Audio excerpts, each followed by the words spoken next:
In my tortured ears there sounds unceasingly a nightmare, whirring and flapping, and a faint distant baying of some gigantic hound.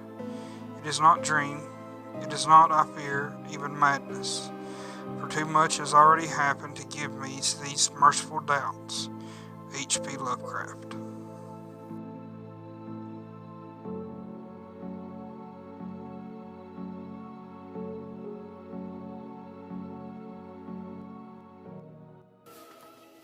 Hey everybody, today's video is not going to be what I had originally planned um, due to some illness that I've been feeling. Um, the zombie video will come out in a day or two, followed by my next video this coming weekend. There may be two of those as well.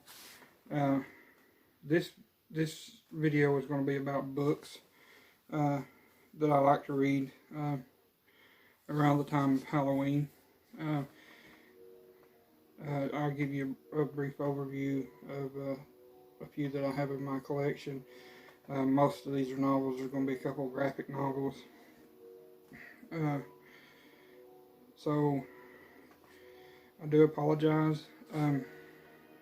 Unless I can figure it out in editing, the cover of the books will be backwards, but I will be at least naming them off as we go along. I'm going to start with the fiction section, and then I'll go on to the nonfiction. A couple nonfiction books that I got that goes over folklore.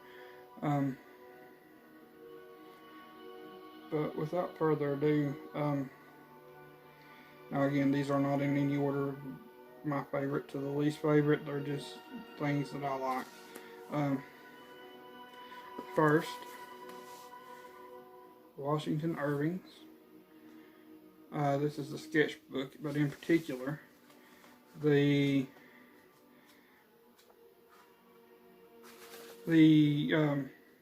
short story in there that everybody needs to read is The Legend of Sleepy Hollow, which contains the Headless Horseman. Very good book, very good short story. It is a little comical, but it's a great story nonetheless. I do highly recommend that. Oh, by the way, most likely I'll be doing these videos a couple of times for different books. This is just for the Halloween. Another book that I highly recommend. A lot of you have may have saw the recent Netflix adaptation of this, but The Haunting of Hill House by Shirley Jackson is an extremely good book. It is very, very good. I highly recommend that. It is a psychological ghost story, I guess you could say. It's really good. The next one is going to be Carmela. Carmela is a book that was wrote a few years before Dracula. Let me see if I can get the date of this. This is a novella that was wrote around 20 years before Dracula, if I remember right. It is a very short book, but it is a very good book. It is wrote by Joseph Sheridan Le Fanu, French name. It is about a girl and a female vampire instead of a male vampire like Dracula. It is extremely good. Speaking of Dracula, we have Dracula himself. This is the Essential Dracula. It is a little rough. I've read this quite a few times and have put it through the ringer. I'm going to have to get me a new one. There is, this one has a lot of footnotes in it in regards to different historical and geographical information, as well as folklore. As you read the books, it has footnotes that helps describe that if you're interested in that. If not, just pick up a copy of Dracula. They're printed. There's a lot of prints. I think it's in the public domain, so there's a lot of different companies print it now. It is extremely good. I do apologize if the music's a little too loud. I hope not. We will see when I finish editing or putting it together. Again, this is a short list. My next book is Mary Shelley's Frankenstein.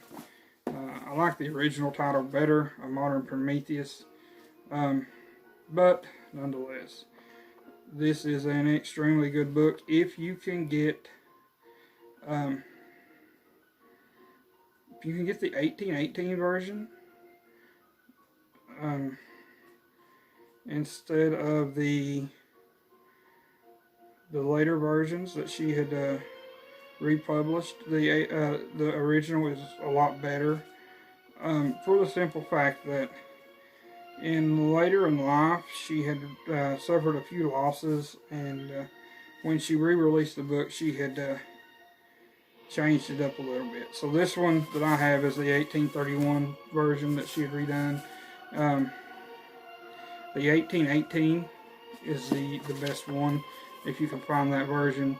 By 1831, her husband, Percy Shelley, had passed on, and she, from my understanding, and from what I've read of the book, she kind of didn't lay as much blame on Victor Frankenstein on this one in this edition as she did on the 1818 edition. It is completely different than what you would think of Frankenstein. It is an extremely good book.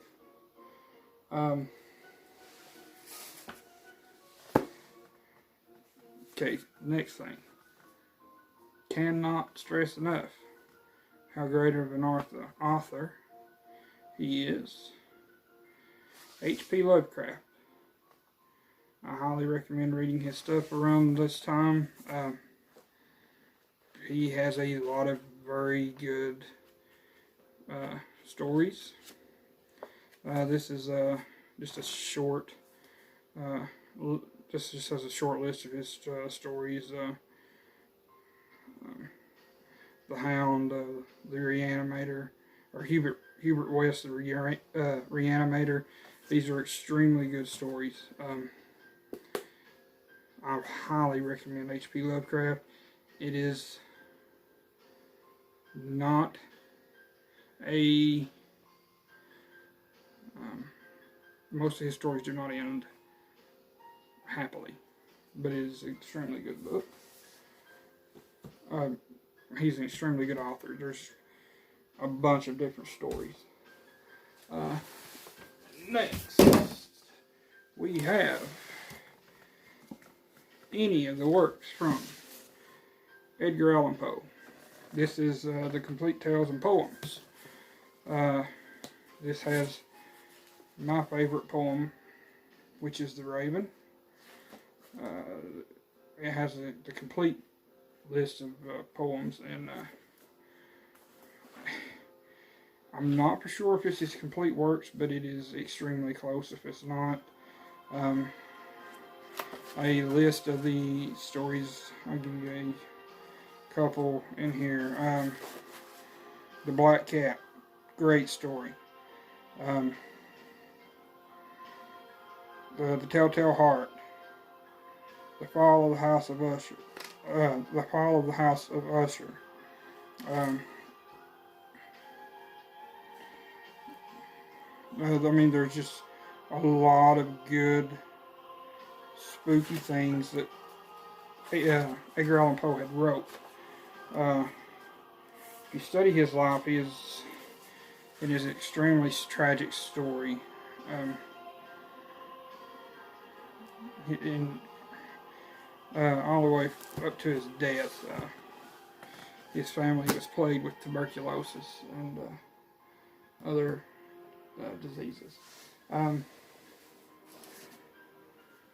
If you can find a book that has a list of the old penny dreadfuls. Now this book I picked up at Barnes & Noble. They were selling them rather cheap a few years ago. This one actually also has Mary Shelley's Frankenstein in it. I'm not for sure which edition this is. Let's see if it mentions it. Oh, this is the 1818 edition. If I know this was in here, I wouldn't have brought the other one. The other one actually has a lot of historical information in that as well. It is kind of like the Essential Dracula. I mean, this has got The Strange Case of Dr. Jekyll and Mr. Hyde, The String of Pearls, which is Sweeney Todd, the movie that Johnny Depp played in. Really good. Alright, so even though I do have works from the next one, I just don't have them out. Anything from Stephen King in his horror set is a really good to read around this time. My favorite from Stephen King is Salem's Lot. You also have, well, everybody knows Stephen King. It, Cujo, Pet Sematary, Christine, Carrie, Silver Bullet is a novella that's really good that he had wrote for a calendar. All really good books. So, and one more modern author for fiction that I want to get into, and before I start on anything else, is it's a book series. Jim Butcher's. Again, I do apologize for the backwards. This is the last published. So this came out last of September, I think. This is Battleground for the Dresden Files. There are currently quite a few of these.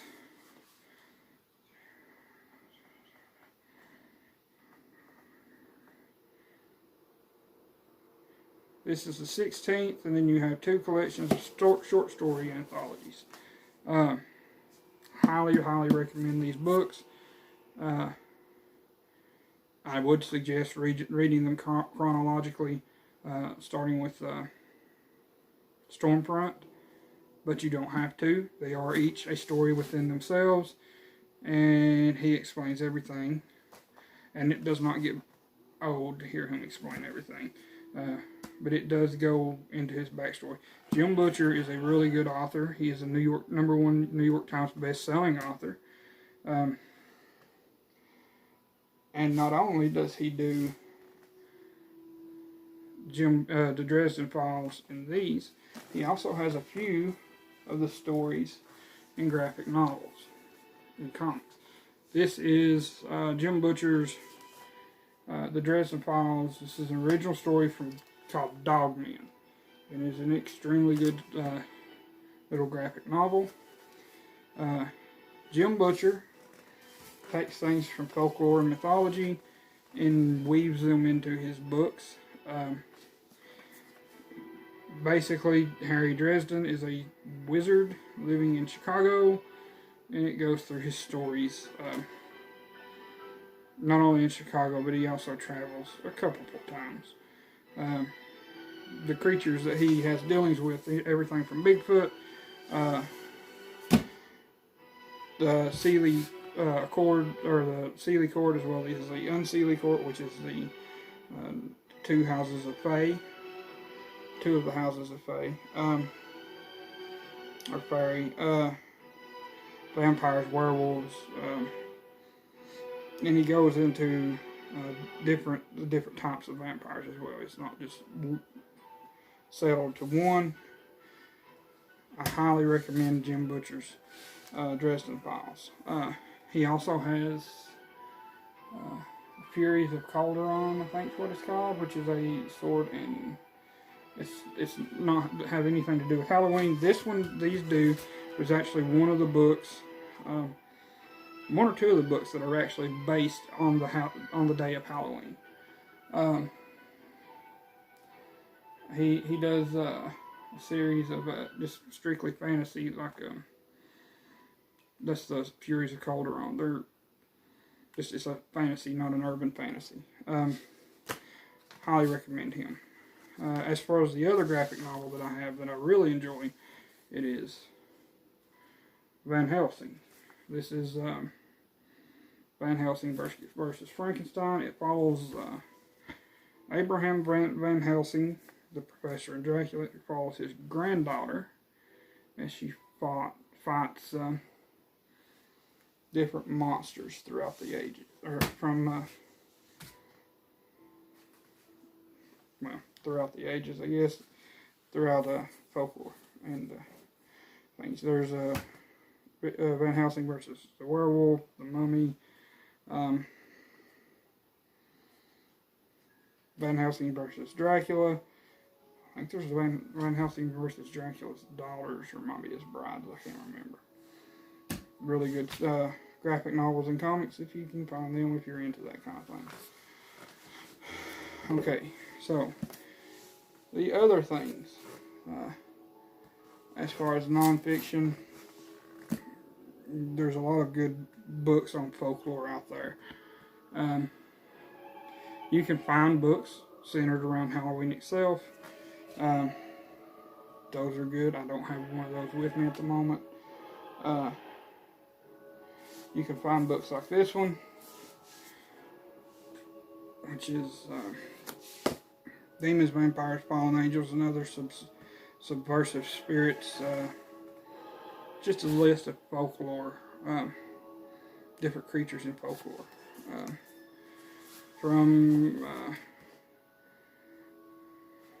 And just these actually have creatures throughout world folklore: Japan, Norway, South Africa, New Zealand, North America.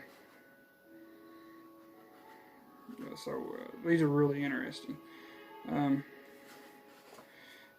They're not the best at going into origins or anything like that, but it gives an alright overview. I would recommend, again, this is not Halloween specific, but it is a good thing to read. It can give you some understanding, in particular of the Celts, which Samhain is their holiday, or Halloween. So something like Myth and Legends. This is edited by Jake Jackson. I think I picked this up at Barnes & Noble too. This one goes into Celtic, Greek, Greek and Roman, African, Chinese, and Norse. Maybe even Japanese. This gives you an overview. It does go into some of the monsters, in particular the Celtic monsters. I think this one even has a spot for Irish folklore, or Scottish folklore. Not particularly Halloween related, but still good nonetheless.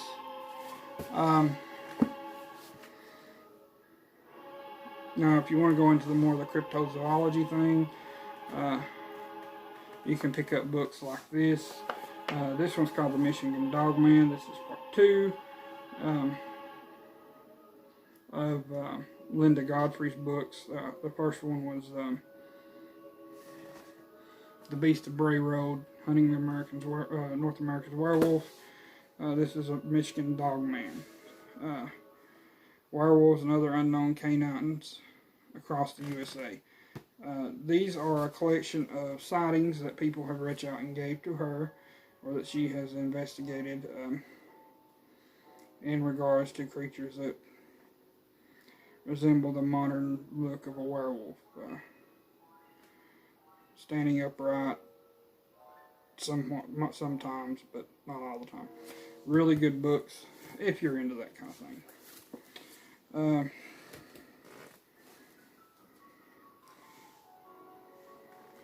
Here's one. I think his name is Dr. I think it's Miss Bob Curran, Curran. He has wrote several of these in regards to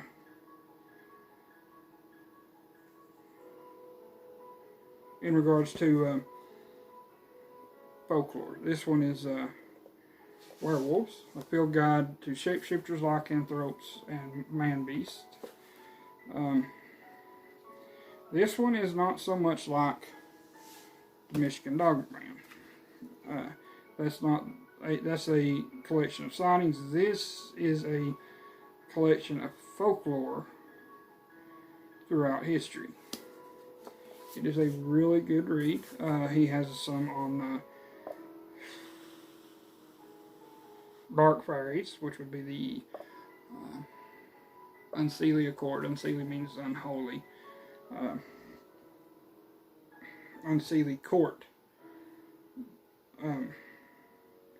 The fairy had the Seelie Court, which means the holy court, and the Unseelie, which would mean unholy.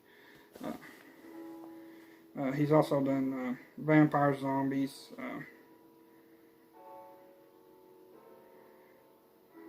Lost Lands and Forgotten Realms. There's a lot of really good. There's a lot of really good stories in here. As far as folklore is concerned, it gives you a very brief reading, and it's a condensed.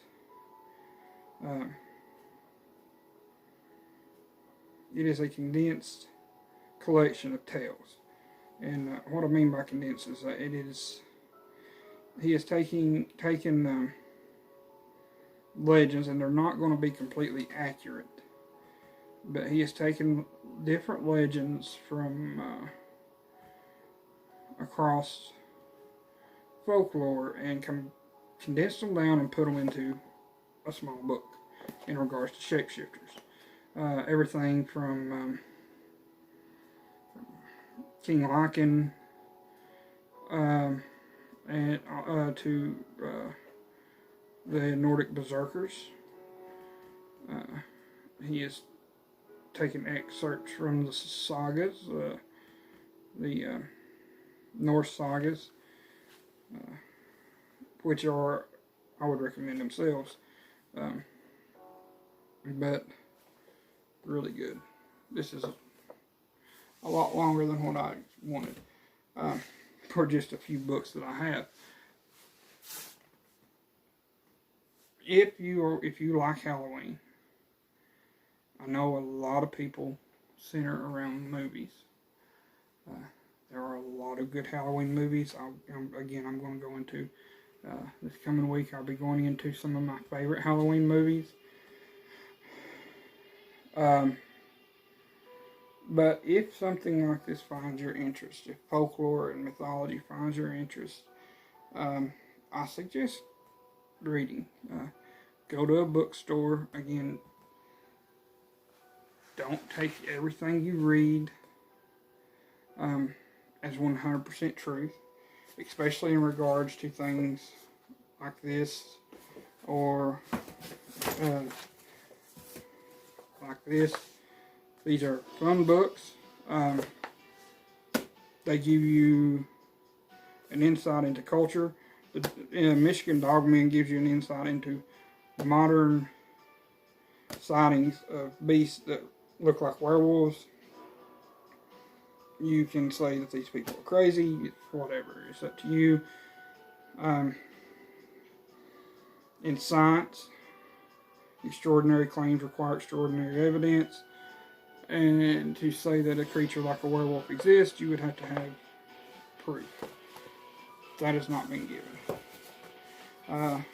So, these are a few of the books. Some that I would really recommend, of course, as a closer. There are 3 old, or somewhat old, 3 of the classics, and then the one new. The 3 classics, of course, will be Dracula, Frankenstein, and anything from Poe. H.P. Lovecraft would come into a close second, or close fourth, third or fourth. It's kind of tied with Poe, but for me, Poe it just beats it out. The new, definitely Jim Butcher. For those, a lot of people have already either read Stephen King or watched his book, or watched his movies. Stephen King's a great author. He goes into a lot of detail. He's really good. Again, this video is a lot longer than what I wanted, but it is what it is. Get out, read. It's a nice time of year. It's cool. Read, curl up by the fire, read a book, watch a movie. Let it get spooky, I guess. Next week's video, this coming week will be zombies. So within a couple of days, I'm going to go over zombies. Not, it'll be condensed down, hopefully, like the other one, hopefully just in the 7 minutes, 7 to 8 to 10 minute video. I'll try to condense it to where I won't ramble. The next video after that will most likely be a list of movies that I enjoy. And then this coming weekend, hopefully will be Thursday, the movie one, and then this coming weekend will be that one. It's not going to be creature specific. What I'm going to do with that one is a list of creatures that are associated with Halloween. So the crows and ravens, owls, and just black cats. And what I'll do is I'll have these creatures that are associated, and I'll go through and hopefully give a little bit of information as to why they are connected with Halloween, or at least this time of year. I hope you enjoy this video. I really hope that you, if you watch this, take into consideration the books I've recommended. They're not going to be for everybody. I know Victorian literature is a little dry. It's just something that I've enjoyed. Dracula in particular is great.